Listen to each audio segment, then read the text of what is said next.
dizes, eu esqueço. Tu me ensinas, eu lembro. Tu me envolves, eu aprendo. Olá, pessoal. O tema de hoje é a evolução do juízo moral e o agir adulto. Qual a relação, então, entre essa evolução do juízo moral e a ação do adulto dentro do contexto social? Hoje percebemos e já concordamos que essa evolução, o aprender moral, é uma atividade que acontece em etapas, em fases. Estudamos essas diferentes etapas e nomeamos a anomia, a heteronomia e a autonomia. Essa passagem nós chamamos de evolução. Ela não se dá, nós não recebemos isso prontamente, isso exige uma construção. O sujeito deve construir essa passagem.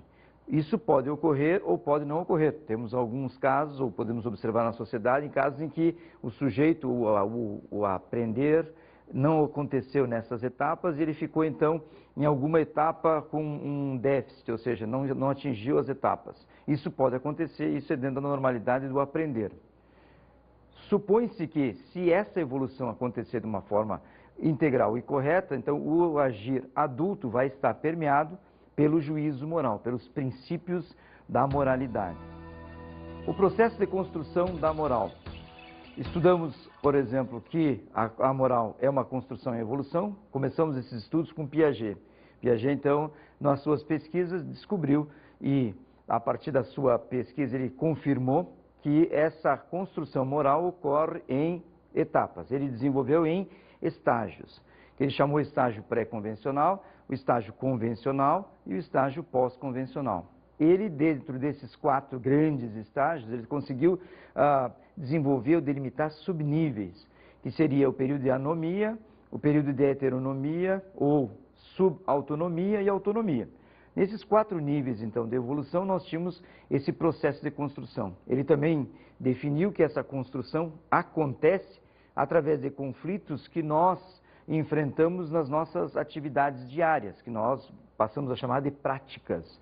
Eu, especificamente, estou chamando de prática social. O que é uma prática social? É uma atividade que a gente tem que desenvolver durante na nossa vida, no nosso dia a dia, e nós enfrentamos essa prática social porque temos que nos relacionar ou temos que interagir com outras pessoas.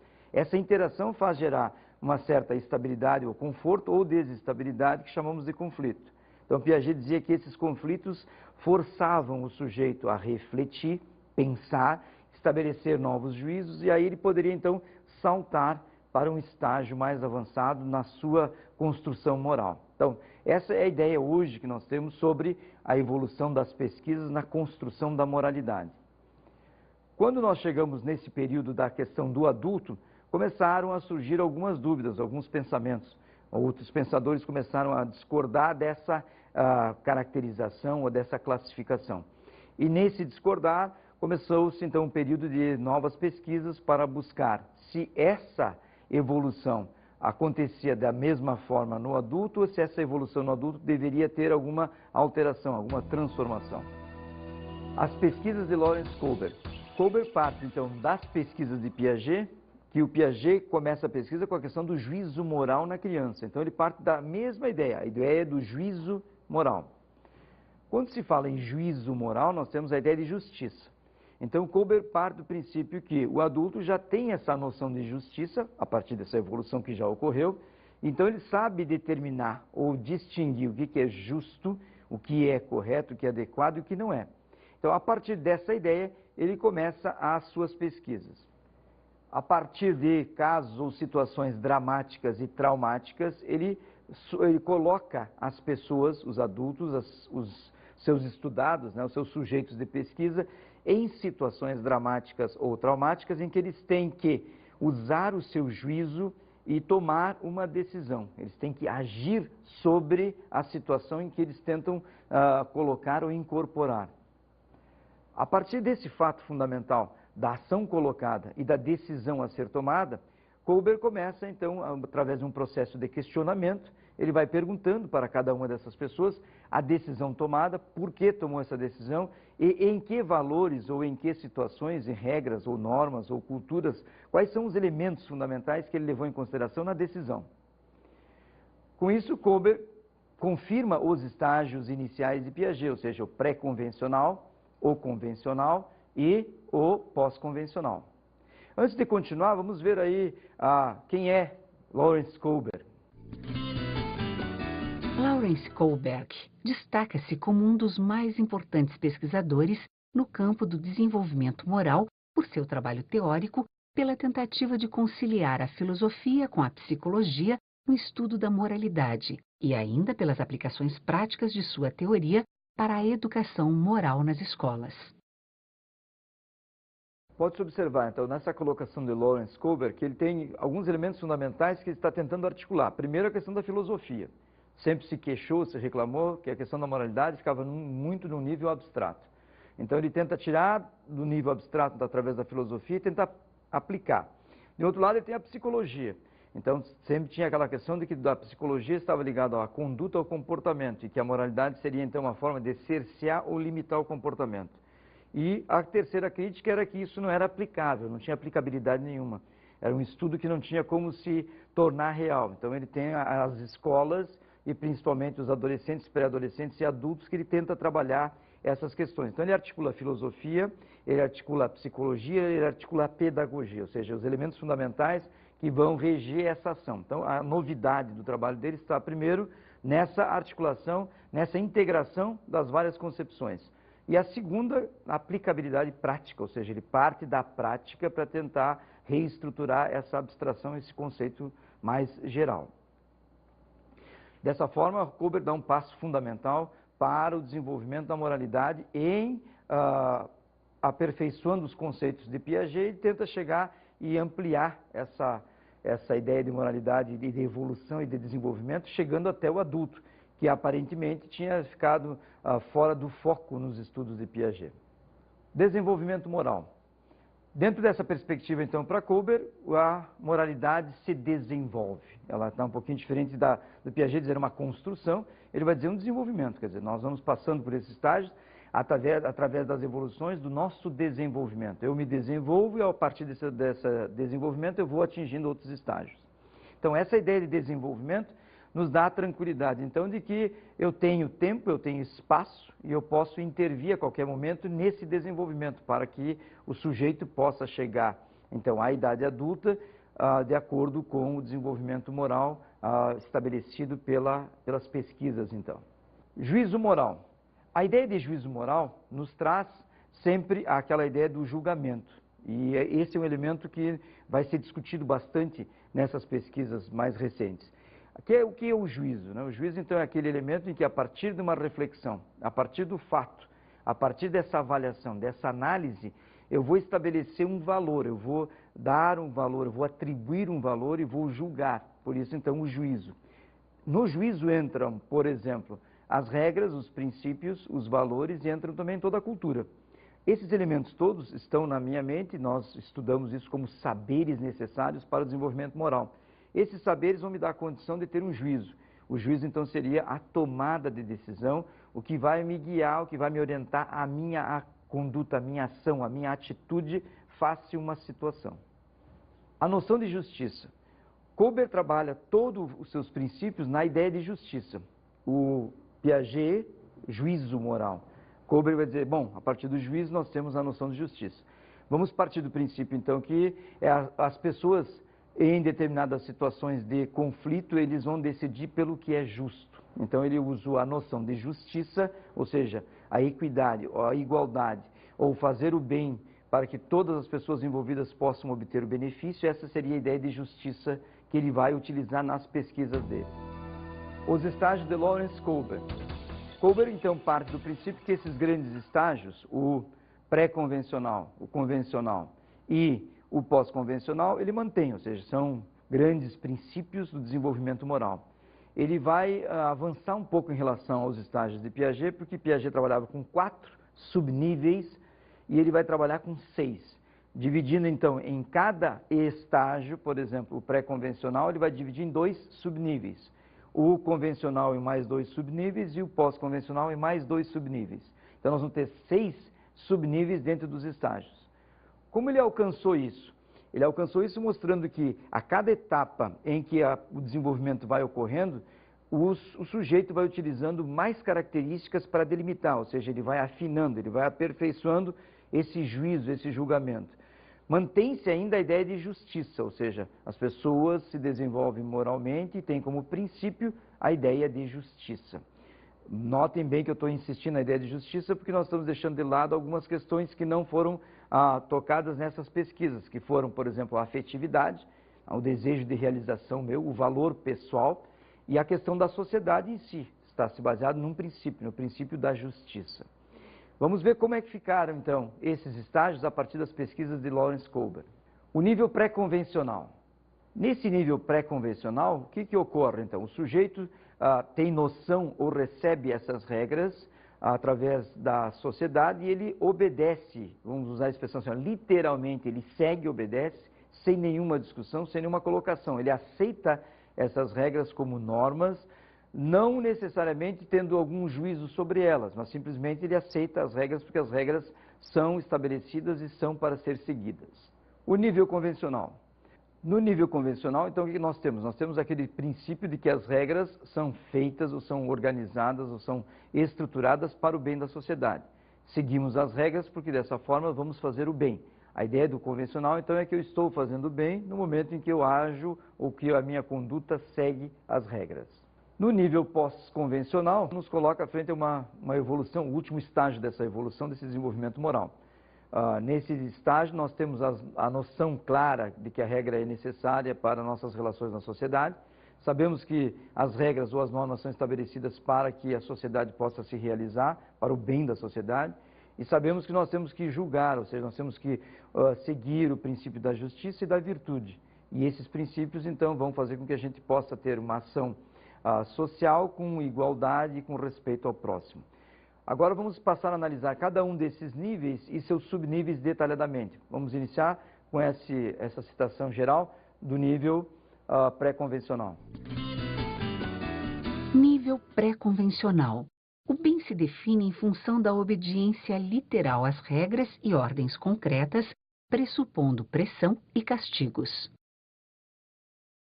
Nesse estágio inicial do pré-convencional, nós temos alguns elementos que podem ser analisados já diretamente com o estágio 1, que seria a modalidade heterônoma. O que significa isso? Nesse estágio, nós temos a obediência às regras, de uma forma que elas são desenvolvidas para que a gente possa seguir, só que nós não questionamos se a regra é correta, adequada ou não. A gente parte do princípio que elas foram orientadas, elas foram construídas tendo em base a justiça e tendo base a virtude, o bem. Então, nós aceitamos as regras como estão, obedecemos e seguimos. E achamos que está adequado e achamos até que ela é justa. Um pouco também porque sabemos que se não seguirmos, teremos algumas sanções, ou algumas punições, algumas coações. Isso nos faz, então, nos deixar longe ou afastado do desejo de realizar alguma coisa nossa muito pessoal em prol do social. Estágio 2, hedonista instrumental de trocas. Nesse estágio, nós temos aí, então, aquilo que nós mencionamos já no estágio anterior, ou seja, nesse momento eu tenho um desejo, eu tenho uma vontade, eu quero realizar, eu quero me realizar, eu quero atingir os meus objetivos. Então, eu tento atingir esses objetivos, mas, às vezes, algumas normas, algumas regras não me permitem que isso aconteça. Então, entra a questão da negociação instrumental de trocas. Eu faço alguma coisa na medida em que esse objetivo, essa regra, me beneficia.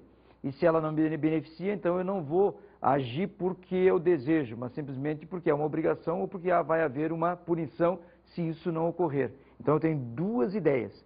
Primeiro, eu tenho uma ideia minha individual, ou seja, eu quero algo, mas ao mesmo tempo eu tenho um nível social. Isso não pode, porque ao realizar o meu, eu não vou estar respeitando a comunidade, o social. Então, esse estágio, o estágio começa a fazer uma transição. Nível convencional. O bem se define em função da conformidade e manutenção das regras, papéis e expectativas da sociedade, ou de alguns grupos menores, como a religião ou a dominação política. Nesse estágio, então, nós vemos algumas coisas bem interessantes. Primeiro, que nós passamos a seguir determinadas normas, regras ou determinada conduta, porque essa conduta, de uma certa forma, nos dá um conforto, ou seja, é aquele aluno obediente, aquele funcionário obediente, aquela pessoa que faz tudo o que é necessário, tudo o que é solicitado, porque isso dá para ele uma certa tranquilidade, um certo conforto. Não significa aí que há toda uma avaliação, um juízo, simplesmente isso me atende às minhas necessidades. Então, como eu estou tranquilo e essas regras não me importam em segui-las, eu vou fazendo. Não tem ainda a ver essa idade com a ideia fundamental, com o social, né? Nós temos simplesmente agora uma obediência em relação a uma vantagem que eu estou obtendo. Então, nesse momento em que eu faço as coisas e que as pessoas, de uma certa forma, me trazem uma satisfação, então eu vou continuar seguindo. Estágio 3, conformidade, as expectativas e relações interpessoais. Nesse estágio, então, nós temos, mais uma vez, o desejo da pessoa, ou seja, o sujeito surgindo dessa ideia de justiça, em que ele tenta, então, atingir os seus objetivos como ser humano, como cidadão, como pessoa. Ele tem que também conseguir as suas coisas, os seus desejos, né? Ao atingir um estágio diferente, a conseguir coisas para a sua vida profissional, pessoal, individual. Mas, ao mesmo tempo, ele sabe que isso só vai ser atingido através da interação com as outras pessoas, com os outros níveis, com as outras situações. Então, nós temos que ter uma inter-relação com a comunidade, com a sociedade, e, ao mesmo tempo, eu tenho essa realização minha, pessoal e individual. Então, nós temos o indivíduo e a sociedade nessa troca. E como vai acontecer essa troca para que ambos possam ter o benefício dessa interação, dessa relação? O estágio 4, sistema social e da consciência. Nesse estágio 4, nós temos, então, a maior importância do sistema social, ou seja, a sociedade está se estabelecendo e pede que eu seja um membro da sociedade e que, portanto, eu tenho que pensar no coletivo, não posso mais pensar somente no desejo, no meu individual. Tenho que deixar de ser um indivíduo egocêntrico e tem que passar a ser um indivíduo que vai trabalhar e vai agir em relação à comunidade, à sociedade.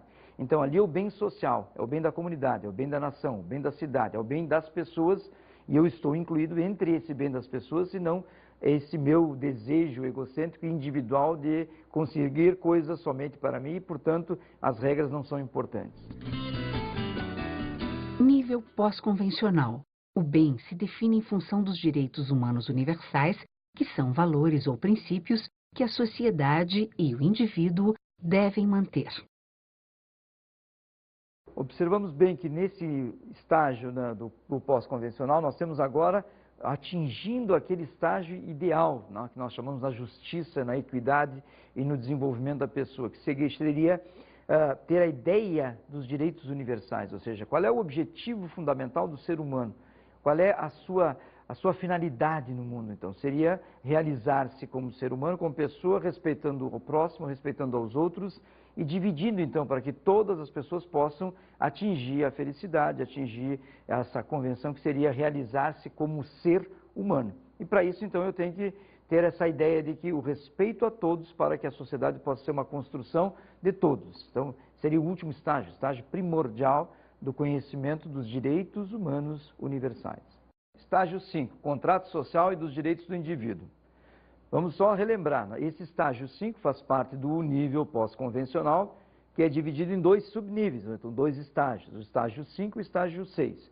No estágio 5, então, esse do contrato social, nós temos uma primeira relação que se estabelece com a ideia de ser de justiça e de respeitar a comunidade, o coletivo, a cooperação, que nós chamamos do contrato social. Nesse momento, o que nós vamos agir? Vamos agir de acordo com o contrato, que não precisa ser um contrato escrito, mas é um contrato que a gente chama moral, ou seja, sabemos o que temos que fazer, como vamos fazer e para o bem dessa comunidade que está envolvida nessa ação. Dessa forma, então, a sociedade passa a agir através desses contratos em que se respeita o indivíduo, se respeita a sociedade, se respeita os objetivos, ou seja, de uma certa forma, no contrato, as partes são atendidas nas suas necessidades, nos seus desejos. A partir daí, na interação e na inter-relação com as pessoas, nós começamos a estabelecer diferentes e pequenos contratos para que a sociedade possa conviver, não usando regras muito amplas e muito gerais, mas contratos sociais com o benefício da sociedade em si. O estágio 6, princípios éticos e universais.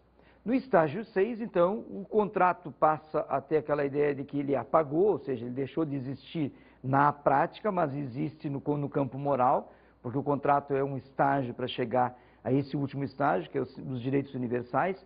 Nesse estágio, então, nós temos que a finalidade máxima do ser humano seria ser humano, tornar-se humano, realizar-se como pessoa, como indivíduo, e para isso toda a sociedade, todas as pessoas, todos os seres humanos devem buscar. Essa é a finalidade do homem. Então, nessa finalidade, nós temos que respeitar as pessoas para que as pessoas possam, então, atingir os seus objetivos. E para isso, nós temos que ter essa noção da justiça, do direito, da equidade, da divisão e do respeito. Seria, então, o último estágio, o estágio em que o adulto, então, está pronto para reformar, transformar e ter uma sociedade mais justa.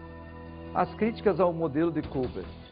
Todo mundo sempre diz assim, o modelo está muito bonito, está muito redondinho, tem que ter algum problema. Então, as críticas surgiram críticas de vários pontos. O primeiro deles, a primeira crítica importante, o primeiro aspecto foi a questão desse estágio 6, esse estágio da autonomia perfeita, esse estágio em que o ser é autônomo totalmente.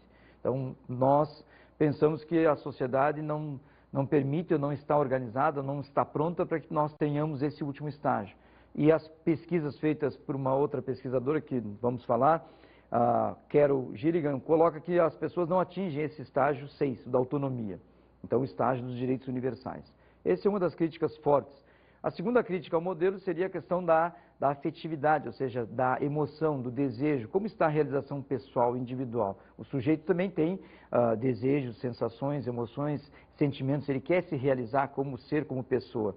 E se ele vai ficar sempre em relação à sociedade, à comunidade, ao social, ele também não se realiza. A terceira crítica é a questão social.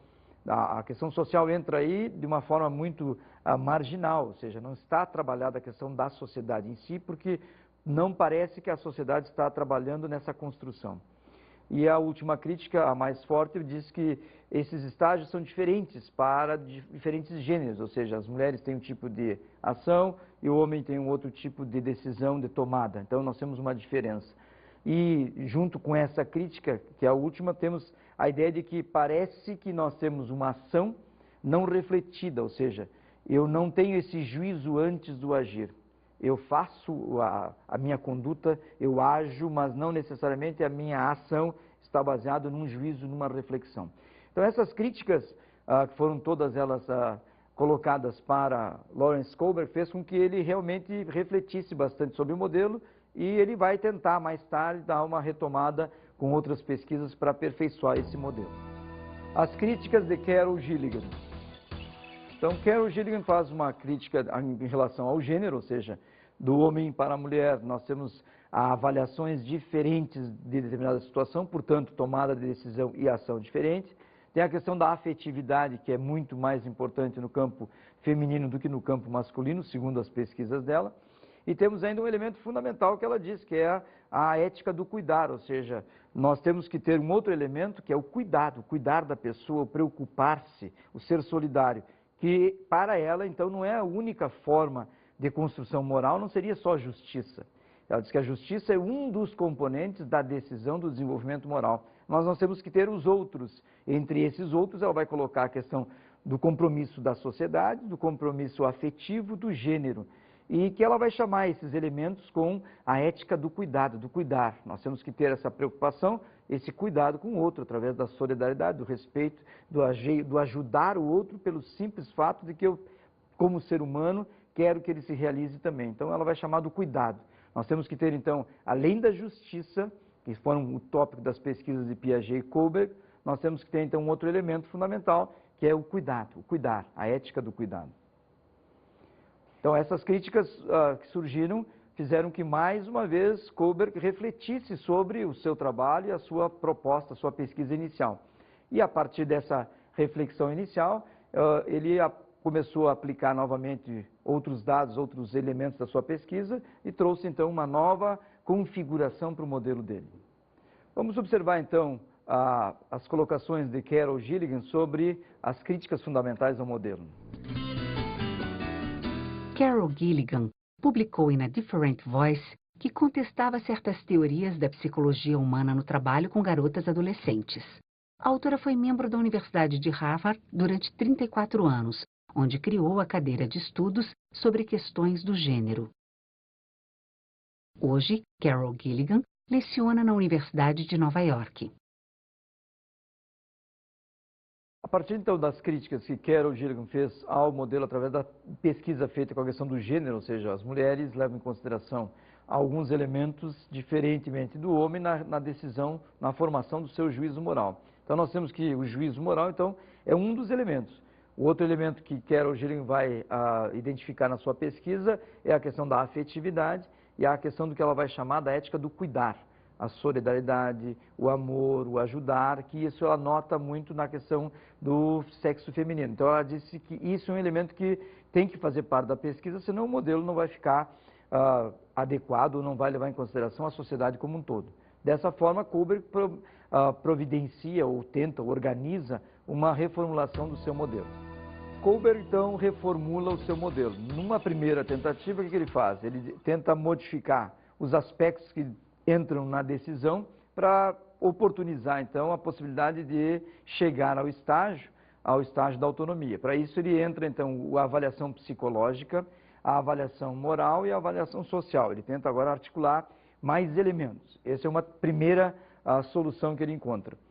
A segunda solução que ele vai trazer é que talvez tenhamos que fazer uma passagem através de um processo de hierarquização dos estágios. Então, ninguém pode ultrapassar um estágio sem encerrar, sem definir a passagem do anterior, ou seja, do estágio 2 para o 3, eu tenho que ter alguns elementos que marcam essa passagem. Eu não posso estar no estágio 2, mas com algumas características do estágio 3 ou 4. Então, vai ter que ter uma hierarquia para que os estágios possam ser atingidos. Além desse terceiro elemento, ele ainda sugere que talvez, devido a essas colocações, deva-se colocar a existência de um sétimo estágio. Esse sétimo estágio, então, atingiria essa questão da ética do cuidado, do cuidar, da solidariedade, do respeito, do bem, da virtude, que foram as críticas colocadas em diferença de gêneros, né? E esse sétimo estágio também, de uma certa forma, daria, então, para a pessoa mais tempo para esse desenvolvimento. Além disso, ele vai colocar, então, a questão social. A questão social não como marginal, mas a colocação social como um elemento fundamental na determinação, ou seja, esses estágios vão ocorrer na construção da sociedade, na interação e na relação dessa sociedade.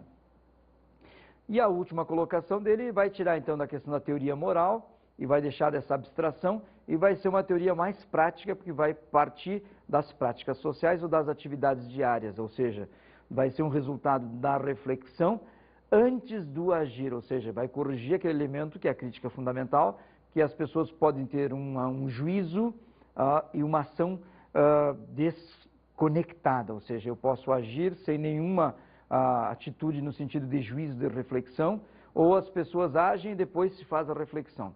Para corrigir isso, ele vai colocar, então, esse agir só vai acontecer resultado de uma reflexão, de uma atitude de ética, ou seja, a reflexão moral antes da ação, antes da conduta. Dessa forma, ele tenta colocar todas as críticas, atualizar as críticas no sentido de incluir no seu modelo, e é elemento fundamental na crítica de Carol Gilligan, que seria a inclusão do princípio da benevolência, ou seja, o ser humano precisa ser solidário, precisa ajudar, precisa fazer o bem e precisa modificar. A sociedade tem que ser uma sociedade da virtude, que é onde as pessoas ajudam uns aos outros sem ter nenhum objetivo de interesse, que ela vai chamar, então, nós concordamos com a ética do cuidar. A dificuldade de uma única teoria é explicar o fenômeno humano. Na realidade, quando nós temos essas pesquisas, esses resultados todos, nós chegamos à conclusão de que é muito complicado, ou seja, é muito difícil termos uma única teoria para explicar ou compreender todo o fenômeno humano. Mais ou menos como assim, a teoria de tudo. Isso não tem como ocorrer. Então, dentro da dificuldade, da complexidade do mundo hoje, nós temos algumas das grandes verdades que nós estamos discutindo. Por exemplo, a própria questão da verdade. O que é a verdade? A verdade é para quem? Baseado em que concepção? Então, esse é um dos elementos que nós estamos discutindo. A outra questão é a realidade. Aquilo que é realidade para mim pode não ser realidade para uma outra configuração, um conjunto religioso. Então, nós temos dificuldades de essas grandes verdades que a ciência nos colocou até então ser mantidas. Nós temos um mundo complexo, um mundo muito difícil, no sentido de que nós temos que levar em consideração muitas coisas na hora de uma pequena decisão. A decisão mais simples, por exemplo, de não ir trabalhar, envolve uma série de coisas. A decisão mais simples, por exemplo, na questão da gestão, de não fazer alguma coisa que eu sinto que é importante no meu trabalho, já tem uma série de elementos que eu tenho que levar em consideração. Os valores, as regras, a sociedade, o grupo de pessoas que estão trabalhando comigo. Todo esse processo mostra que a sociedade é bastante complexa. Vamos utilizar essa ideia de complexidade não com a ideia de dificuldade. Isso dá aquela ideia de que é difícil, então não pode ser realizado. A ideia de complexidade, pela sua natureza e pela sua origem, significa que as coisas ocorrem ao mesmo tempo. As coisas são tecidas juntas, ou seja, para tomar uma decisão, eu tenho que levar em consideração muitas coisas. E para isso tem mais ou menos aquela ideia, né, da centopeia, que em função das suas múltiplas pernas, a pergunta feita para ela é: quando você caminha, quando você age, dona centopeia, qual é a perna que você age primeiro, né? Então diz a história que quando ela começa a pensar sobre isso, começa a refletir, ela acaba ficando paralisada, ou seja, na realidade ela nunca pensa exatamente em qual. A sua ação envolve uma série de decisões e as pernas então começam a funcionar. Então a ideia da complexidade é a ideia de que nós temos que tecer coisas juntos. Ninguém sozinho consegue resolver todos os problemas. A sociedade é de todos. Portanto, não há como a gente ter uma única teoria para resolver todos os problemas.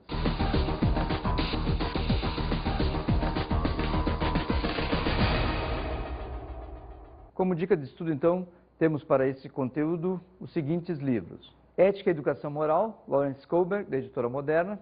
Essa obra traz, então, as pesquisas e os resultados das pesquisas e como ele organizou os estágios e as características fundamentais de cada estágio. A seguinte obra, Resolução de Conflitos e Aprendizagem Emocional, de Genoveva Sastre e Montserrat Moreno, da Editora Moderna. Esse livro traz, então, alguns elementos fundamentais, que são a emoção, os sentimentos, as sensações e as situações conflitivas que nós vivemos diariamente e como nós tomamos a decisão de como agir.